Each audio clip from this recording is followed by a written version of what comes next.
Paul, welcome to Harlequins TV. How you doing?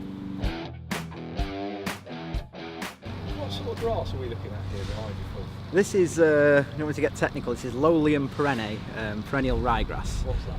It's the toughest, most hard-wearing grass you can get for sports situations.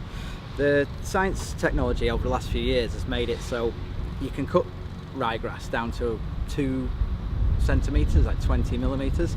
So it's been modified to take the sport. It used to be a sort of it used to be a very coarse farmer's sort of grass, but it's been modified to adapt to the hard-wearing style of especially rugby over the course of a season. So it takes it best. It can take the cold temperatures. It can take drought tolerant. Its only thing is it's a bit thirsty for nutrients, but that we can provide. Oh, that's fascinating. So it's an actual specific, almost strain of grass which is bred for rugby union. Yeah, that's fascinating. And that's where there are some difficulties in my job, because I only want that grass. England is a green and pleasant land, so that means that every grass loves to grow here, not like, say, the Augusta in America for the golf. It's easy for them because they create a false environment for grass, whereas in England it's a perfect environment for any grass. So I try and get rid of all the other species, particularly annual meadow grass, which is shallow rooting and it gets disease, and that's like a bad seed in the bunch when it comes to a winter sport. I don't want any of that in there, and that's one of the main reasons for doing what I do here. It's not just the wear and tear over the season, it's to get the right species of grass that I want to grow. But I like the challenge of the job, and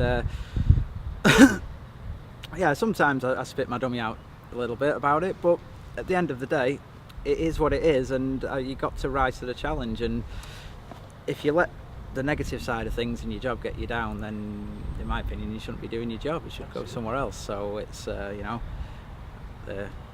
the Bhagavad Gita says you're not entitled to your labour but the fruits of your labour. Exactly. Why do you love grass so much?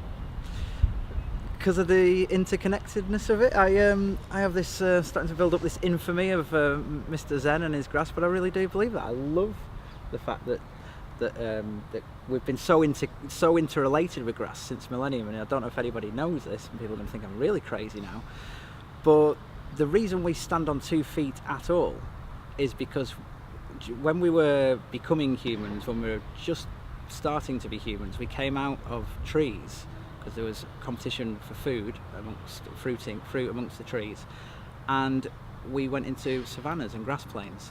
So we were like this and the grass was this high, and we either became prey or we preyed upon things. So it actually helped us in our evolution as a human species. Long-winded answer, but I really believe in that, and that's why I relate to my grass so closely, because apart from the evolution of having a thumb, also it helps us become who we are today.